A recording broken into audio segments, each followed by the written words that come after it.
This is Mxnzplain. My name is Lebogang and I'm Kabelo, and the two of us decided to begin this journey of just creating spaces for men to reflect on what it means to be a man in the 21st century.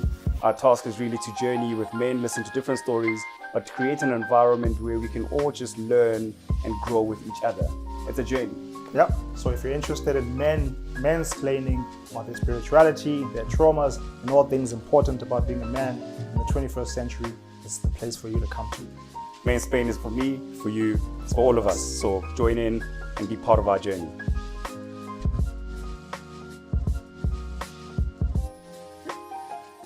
Welcome to Mxnzplain. My name is Kabelo and this is my brother Lebogang, and today we want to really just get into a conversation around fatherhood, right? What does fatherhood mean to us? What does it look like? What does it feel like? And maybe just touch on just some of our earliest experiences of understanding that the concept of fatherhood and what it is for us, right? So today we really want to invite you into that journey. But more than that, we invite you to also reflect on how you've been fathered, how you are fathering, or how you hope to father when that time begins. And so welcome to Mxnzplain. Mxnzplain is for me, it's for you. It's a journey, it's imperfect, but it makes sense. And so the intention of today's conversation around fatherhood is to, in our own way, kind of try to make things better. With regards to how people are fathered, effectively men are fathered, and how they father kind of their kids along. And we'll do that by sharing some of our own experiences as deeply as we can, given the sensitivities around this. But the idea is to talk about it and hopefully get people to also speak about it as well. All right. So, I mean, to start off the conversation, what does that actually mean to you when you hear the word fatherhood? What does it conjure up for you? So for me, there's multiple emotions, right? And I think it's largely because my experience of a father was very different, right? My experience of a father was more from the absence than it was from the present. So when I hear the word fatherhood, there's an element of thinking about what I was denied, but there's also an element of pride in how I've chosen to be a father to my child. Right. So there's an element of pride in that to that extent, but also that moment of damn, was I actually ever fathered properly? And I think, the background to that really is the fact that my biological dad, when I was born, he was probably around 18, 19. He was just finishing matric. Left the country because he had an opportunity. And so he wasn't there, he wasn't present. And even in the moments where we had some conversations, I think as a kid, I saw him and we had chats like three or twice. He never felt like a dad, he never felt like a father. He felt just like a stranger. So he was absent? Yeah, he was just another man. For me, it was just another man who people say is my dad. But there was no relationship, right? So for me, fatherhood is about relationship. It's about intentionality. It's about presence. It's about creating a foundation and structure, right? And becoming that protective force of the household. Let me jump in there. So before we go to kind of what your fatherhood kind of style looks like at the moment, do you want to talk about what the impact has been on you of not having a present father? Like, what do you think that did for you, or didn't do for you? So I think, when I think about it, really, it's one of those, like I said, right? I learned how to be a father in the opposite, right? From absence. And I think what it did for me was that one, it has put me in a space of overcompensating in how I father my child. And it's something that is getting better, but I think in the beginning there was a lot of anxiety around, am I going to be a good dad? Am I meant to be doing this? I may mess this child up, and not wanting to mess up. Where does the overcompensating actually come from? Like, if you think about it deeply. I think a lot of us have childhood traumas, right? And my childhood trauma is the fact that I don't think I was ever fathered, right? There are men in my family who took the role of caring for me as that. But I think when I look at it in hindsight, I'm just like, I'm not sure I was actually ever really fathered, right? I had positive male role models. I had male role models who taught me how to be a man and how to define my manhood. And they were present, they were present at my debating tournaments, my basketball games, they were there. and they took an interest in what I was doing. Sure. But I think when I observe the relationship that I have with my child, it is from there where I'm just like, I actually don't know what being fathered looks like, right? I know and can probably communicate clearly what being mothered looks like. Because your mom was because my mom was there, but at the same time, I grew up with my grandmother, and she treated me like her own child. So, the joke in the family is I'm the last born, right? And so she treated me as exactly that. So, from the strictness to, are you doing your homework? Are you following up on this? What time are you bathing? Your blazer's not clean. Your shirt is dirty. Small little things where you're being taught how to cook, how to clean the house, how to care for yourself. I can speak to being nurtured by a mother or a woman more profoundly than I can about a man. Do you think that's had an impact on your manhood, or how you define manhood for yourself relative to how society defines manhood? I think it's made me a softer man, right? Okay. It's made me a more... That's interesting. The word softer, that you choose I think, that. Yeah, I think a soft... I didn't want to use the word feminine because I think, the social political space of how we define femininity and masculinity becomes quite PC. But I think for me, it made me a bit more gentle because I grew up with a woman that said to me, in my house, there is no boy or girl. All the duties in this house are shared equally across the board. Okay. And so you begin to learn, like I said, how to cook, how to clean, and how to take care of a household. Yeah. Right. And I think that's what it imparted to me. But in the conversation that we're having about fatherhood and being fathered, right?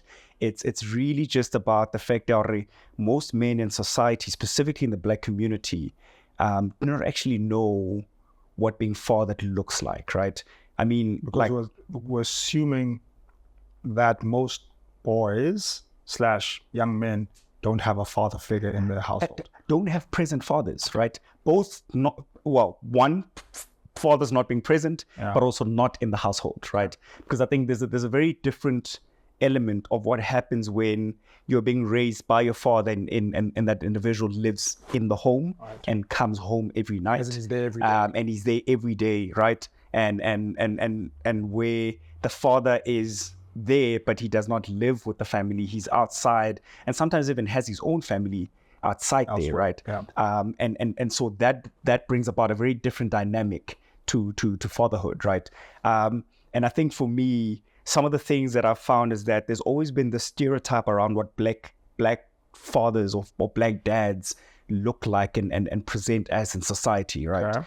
I went to like in the earlier years of my career, I went to a lunch at a country club in the north of Joburg, and this old man, around the table decides to share a joke, and he's like, what's the most confusing day in the township? And everybody, yeah, you're right. You can see where this is going, and everybody in the room starts giggling a bit, and you see like people smiling a bit. And it was unfortunate because in that whole space, I think there was like at least 3 or 4 boys of color there, right? Yeah. Me being one of them, or men of color. And as he said that, it literally destroyed my whole afternoon, right? Because, the answer naturally is...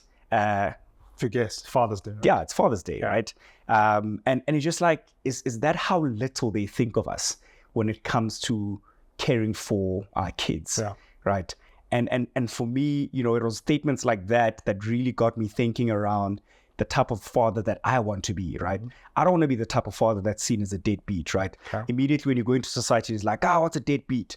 The first image that comes into people's minds is a black man, right? Because, we're quick to have sex and we're quick to disappear. Right. And a lot of jokes about absent dads or terrible dads is always painted with the image of black men, right? And I mean, if you look at social media and a lot of these faces, for many years, the picture of a positive dad was never us, right? It's only of recent that you're starting to see big corporates and big companies on Father's Day using black dads or dads of color as part of their campaigns. But previously, we were never that. I always wonder if that's authentic or if it's a marketing ploy, because we're the biggest market, effectively, as black people. So you start to use images of black people, even though the reality is very different to what we're being shown, right? That I think is quite, it's something else, but it doesn't strike me as being true, okay?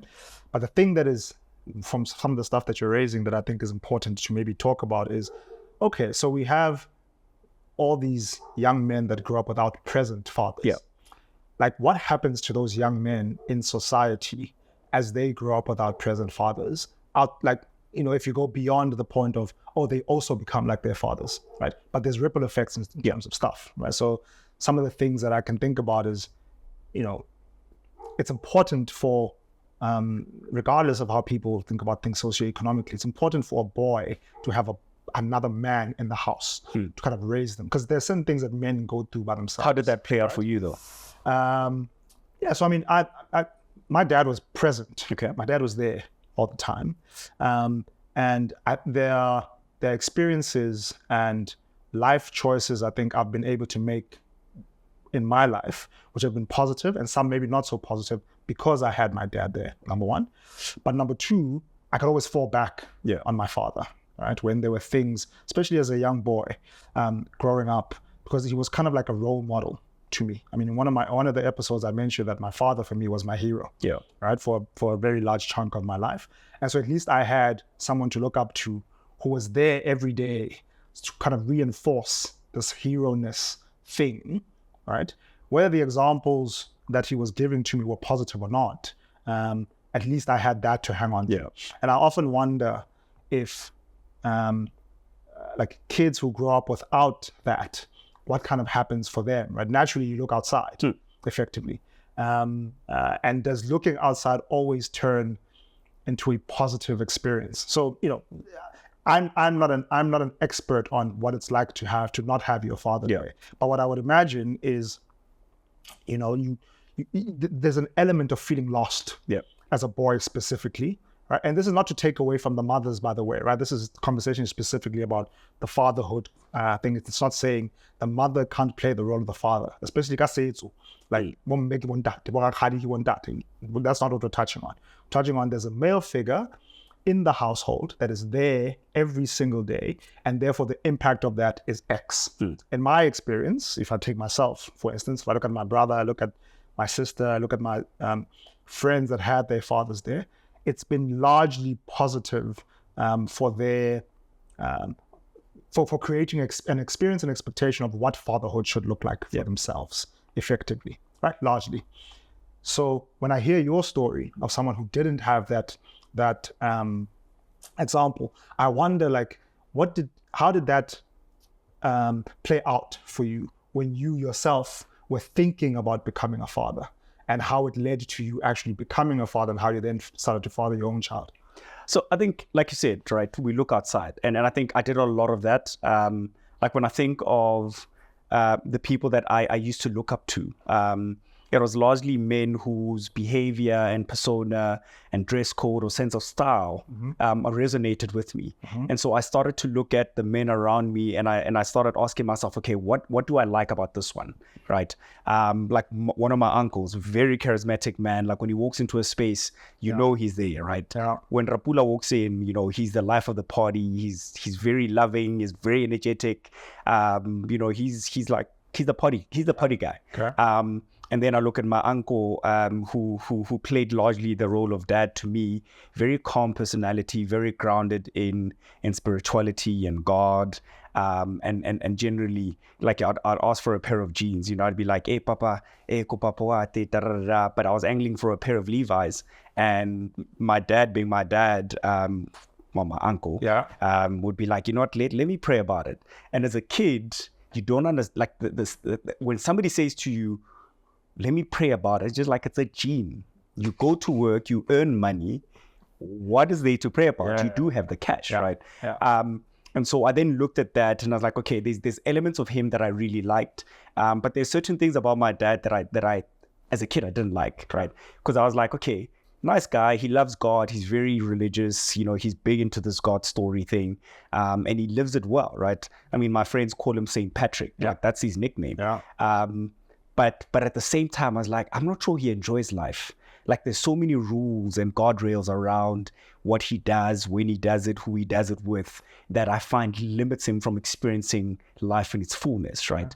So I'm like, okay, I like the spiritual element of who he is, right? I like how he's grounded. I like how he's not flashy with what he has. But I also like my uncle, who is loud and flashy and, you know, and knows how to navigate a room, right? And then I looked at that, I was like, okay, that can work for me. And then obviously when you start watching TV, right, you find a number of individuals. And I mean, me and you had a conversation offline at some point, and I was talking about, you know, Bill Cosby, right? And how Bill Cosby was such a huge disappointment for a lot of us, right? And mainly because I think for the first time in our generation, specifically watching TV, we saw a black man being portrayed in a respectable manner, right? I mean, if you think about it, it was the Fresh Prince of Bel-Air, it was Uncle Phil and Bill Cosby. Those are the two black men on TV at that point in time who were respectable, right? They had professions, they were with their families, they were great, right? They didn't have kids lying around randomly in the neighborhood. And so we looked up to those guys because they represented something that we wanted to be. Do you think that shaped how you then decided to become a father? It really did. It really did. So I think, so I watch a lot of TV and I read a lot. So when I see good examples of what a man should be or what a man should look like, I seem to absorb that quite a bit. And when I have a positive mentor around me, I mean, me and you share a mentor. And I mean, when Tebe met me, I was probably around 20. I was, turning 2021. And once again, I was one of those, right? Energetic man, very structured, very strict, had a very nice sense of fashion, but also knows how to work the room, right? So you see a personality like that, and is also very clever, and just like, there's a balance, right? Intellectual, dress well, be respectful, maintain your humanity and your dignity. That's that's how I then defined my manhood, right? Which then impacts, I guess, how I become a father, right? Is that I think my daughter has to see that man that shows up every day, right? I've never missed a recital. Well, there's been moments where I've been out of the country and I miss certain things, right? But if I am around, I will not miss a recital. I will not miss her swimming across the pool. Whether she's getting in the water or not is irrelevant, right? It's the fact that if you go to my daughter and say to her, is your dad present? The chance of her saying no is zero. But why is that important for you? So, and I ask this because your own experience is of not having a present biological father, just listening to your story. And yet you've decided to be a present father. So the first thing that comes into my mind is, okay, how did you, like, what examples did you use? And I'm guessing it's the stuff you've spoken about, Dr. Phil's, Uncle Phil. How then does that, like, how does it feel for you to play out like that for your child? Like, what are the fears? Like, what are you trying to achieve? So I think my base is a very simple one, right? Is I want my child to experience everything about a father that I didn't experience. Right? Which is being there, listening to their stories, regardless of how wacky they are, being able to pay attention to their personalities and figuring out when they're not well, when they look a bit sad, or when they're ill. And I think also it's that luxury of being able to work for an institution that allows you that to do flexibility, right? I can go to my boss and like, yo, dude, Molly's playing violin for 10 minutes. I need to leave work at 12. And he'll never fight that, right? But also it comes from that's how he fathered, and that's how he was fathered. And so for him, a man that prioritizes his family and his kids is I guess an individual that he would like to see in his institution type thing, right? And I think you see there's a lot of situations like that where when it comes to family, there's a big prioritization on that, right? But for me, that's what it is. It's just that whole thing of I want to be everything to my daughter that I didn't have and I wished I had. Because if you don't have it, what do you think will happen? Because that's the thing. So I think it's dealing with the anxiety of not being wanted. It's dealing with not belonging. It's the dealing with, oh, am I not special enough? Do people not like me? What is wrong with me, right? I do not want my child to ever ask those questions. Yeah. Okay. Right. Because that's what it does. Yeah. When you grow up without your parents or your dad, you begin to look at the world from a point of rejection. And I think those feelings can actually damage people. And some rise from it, and some are destroyed completely. But I think for me, what I'm wanting to now just draw into this conversation really is around, you're about to be a dad, right? And I can imagine your mind is going through 10,000 different scenarios. I'm calm, bro. Oh, excuse us, Superman. Calm. Have no anxieties whatsoever. But how's that journey been for you? Yeah, look. Yeah. So one, obviously, I'm incredibly happy, I'm incredibly excited that I'm about to become a father so late in my life. You're only 42. Sit down. Look, man, it's weird. I have age mates whose kids are going to university.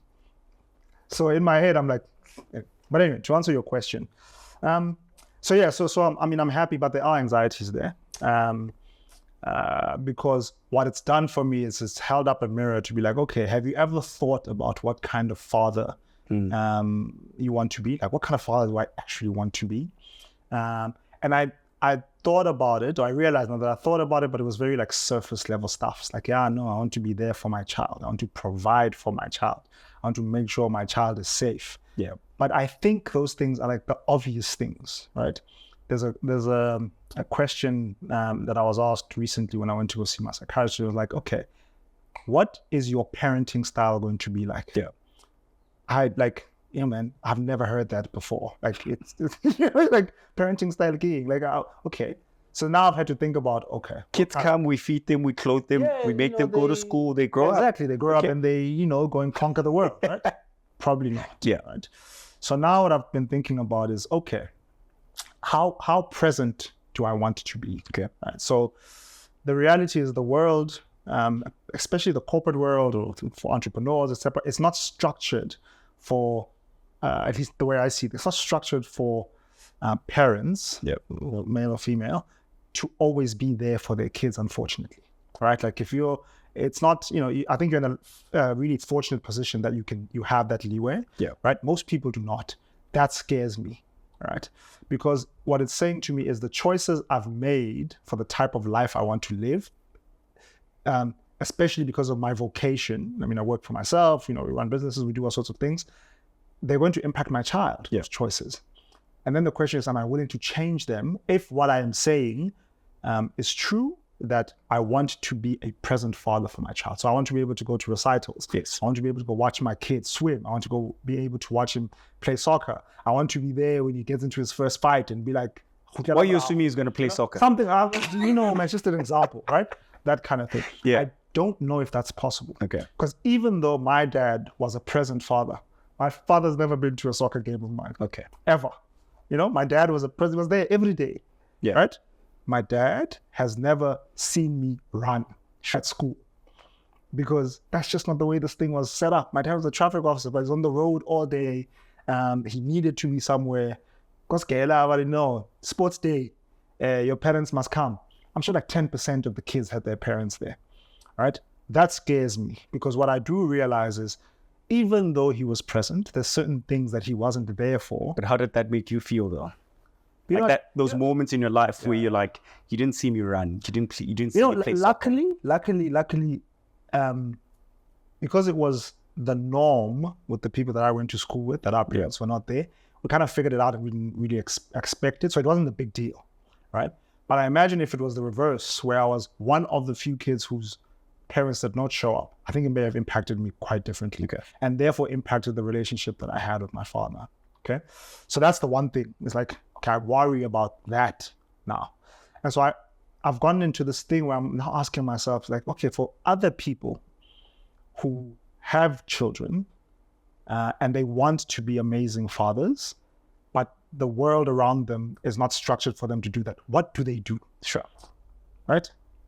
It's probably around like, okay, you gotta have a community around you that can do these things, but it's not always that easy. Your kid needs you. So that's very scary. And I don't have an answer for it, by the way.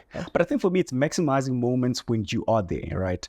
I mean, with some of the young men that I mentor, and some of them come, from all sorts of walks of life, right? And when you're actually in conversation with them, specifically, the ones who are slightly more privileged financially and otherwise, right? A lot of them will say to you, I know my dad loves me, right? Because he's worked hard, the family is doing well, we live well, but I can't have vulnerable conversations with them, right? Yes, with the dad, right? Because dad is more of it's like the manager of the house, is everything taken care of? Shop, let's move on. Are you performing at school? Are you doing things right? It's not about how do you feel? Care about? No, true.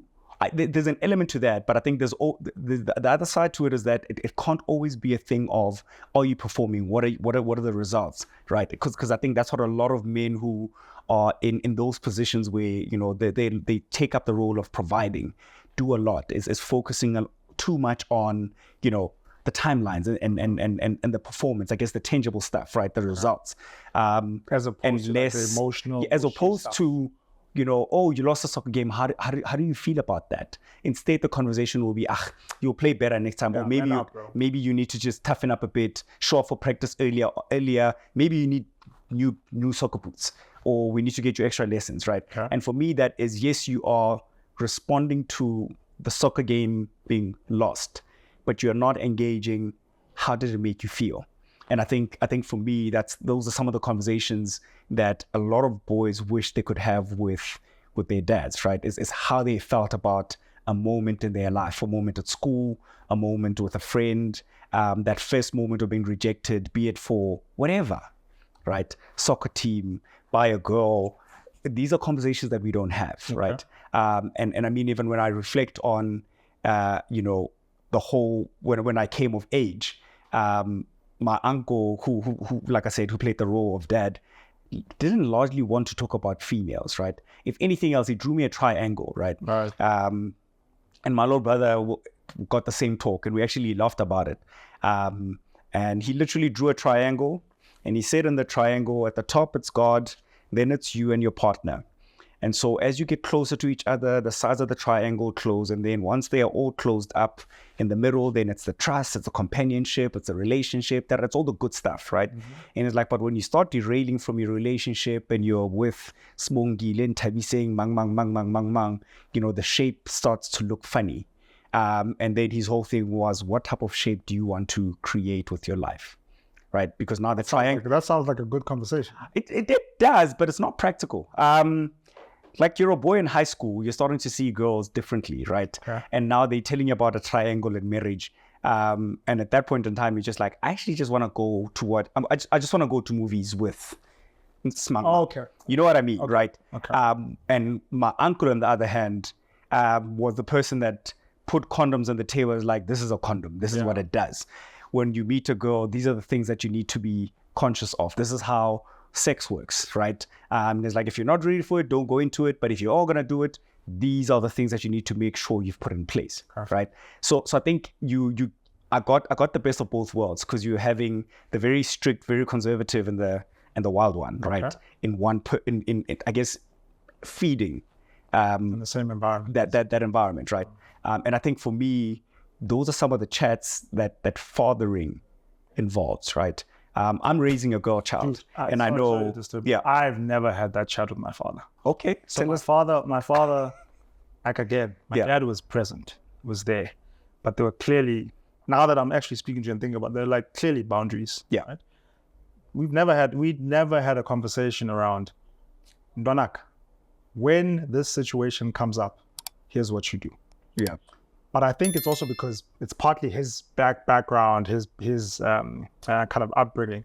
I don't think he ever had that conversation with his father either. Luckily, not having that conversation hasn't had a catastrophic impact on my life. But I can imagine for other young men who don't have that, don't have the opportunity to have that conversation with their father, what that actually means. So that's actually it's interesting, right? Because if Ole Auti and who else do you expect them to have that conversation with if they're not going to have it with you? But if you yourself have never experienced that, clearly you're not going to be able to do it with your child. And therefore, like there's almost like this drawing away from your triangle. Like you're outside the triangle in the first place. But you're not coming closer to it because you're not having anyone kind of mentoring you closer to this thing. And then the question is, should you be having those conversations? Given the society that we live in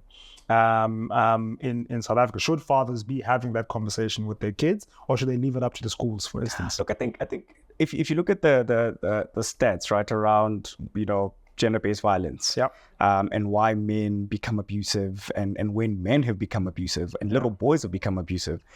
You realize that a lot of it could have been avoided if, boys were raised slightly differently. And I think this is a conversation that we'll chat about in one of our episodes where we actually look at masculinity itself. Yeah. But I think for me, there are certain conversations that are important for boys to have specifically with their fathers, right?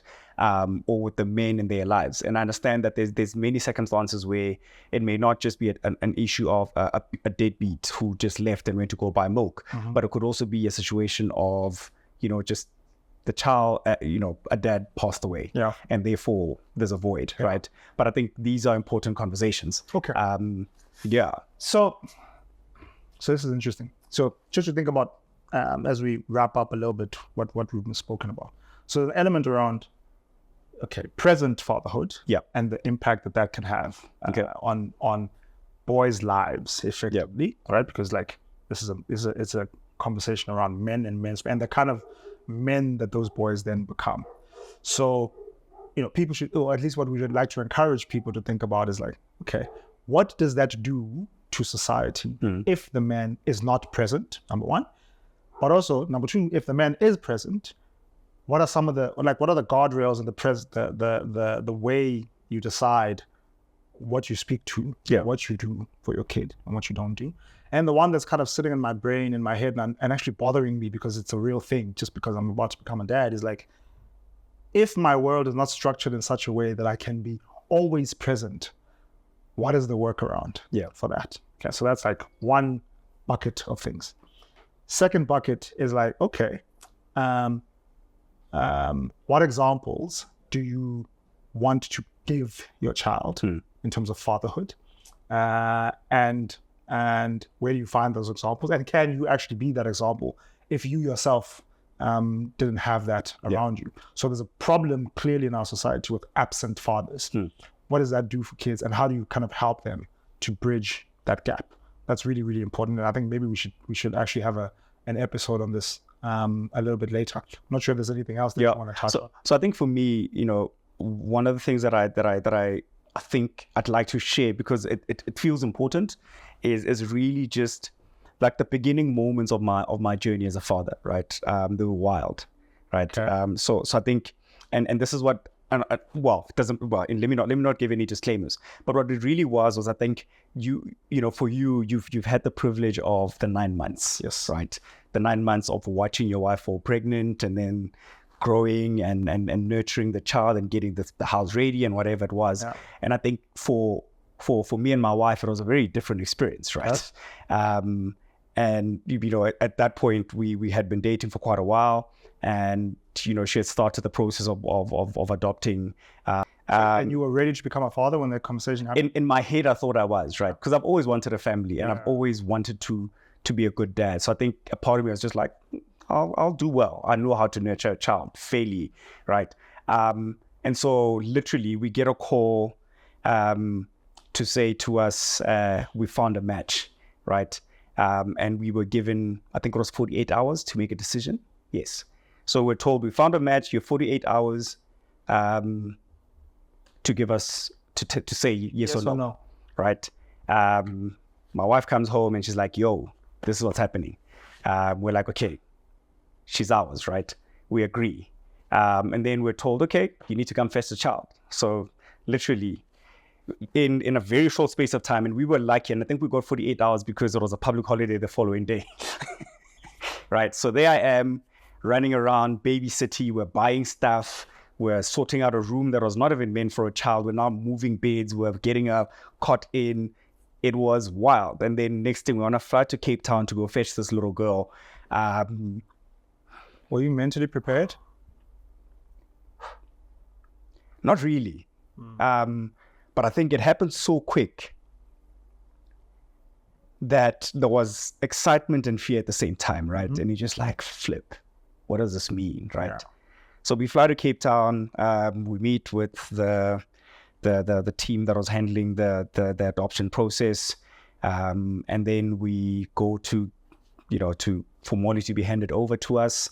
So naturally, we meet the biological mother. The grandmother was there, and she's handed over, and we then go to register the birth and all of that.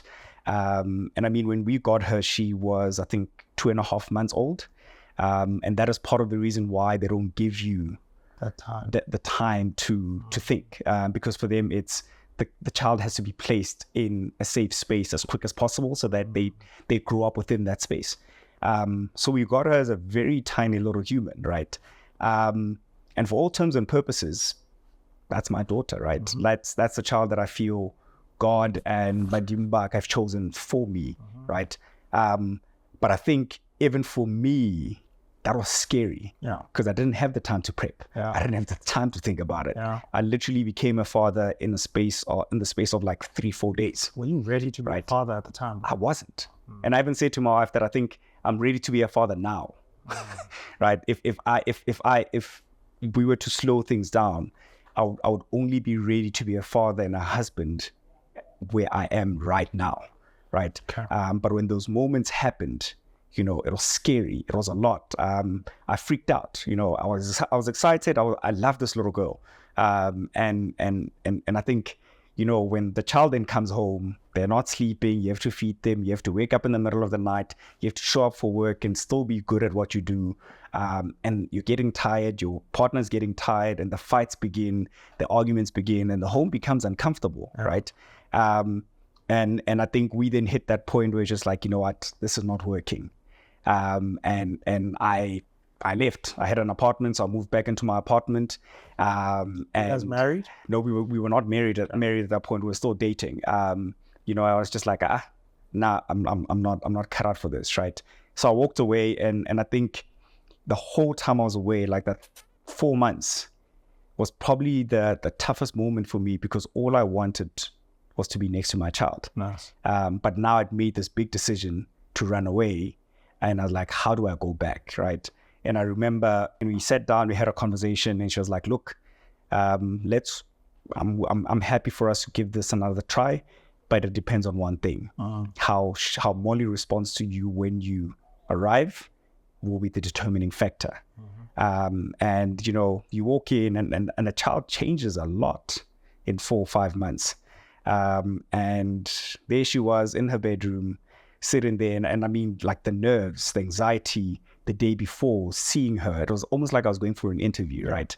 I then went, bought a little doll for her. I was like trying to figure out what nice little things to get. Then I walked into a room, and I sat down on the floor with her, and then she just looked at me and smiled. And I played with her, and that was me coming back home, right? And I never left after that. And but your relationship with her now is how? What do you think your relationship with her is? Man, that's my homie, man. I love that little girl. And when I say to people like that, she saved me, right? When I think of my life without my daughter, I think I'd be a mess. I think I'd be very disruptive. I think I would have hurt a lot of people. But because I realized that a big part to what I felt I was being called to being and doing in society was to love this little girl and to be the best dad that I could. Change the story of fatherhood, man, because that's what you're doing for yourself, right? Yeah, that's what you're doing for yourself. And I think that's it, is that all of us have opportunities all the time to rethink and to reposition ourselves, right? And my rule is always, when you're fallen, stand up, dust yourself, ask for forgiveness, start again. There's nothing wrong starting again. Most families have those stories where the first 6-7 months of a child arriving were miserable, and people want to leave, but they stick it out, and some do leave, but then they come back and they fix. And I think that is part of being a father is the fact that you're going to mess up, and your child needs to know that you're not perfect and that you're going to mess up, you're going to disappoint them sometimes, and you're going to make them angry. I mean, there's been moments I've made my daughter very angry. But at the end of the day, she knows that I love her. Yeah. Right. There are moments where you have to be strict, but also she must know, even with the strictness, you still love her. Right. I think with and that's where the balance for me is about all of this. Yeah. So this is an amazing story, by the way. Thank you for sharing that with me and with everyone else. And I am personally proud of you. No way, bro. So that's good.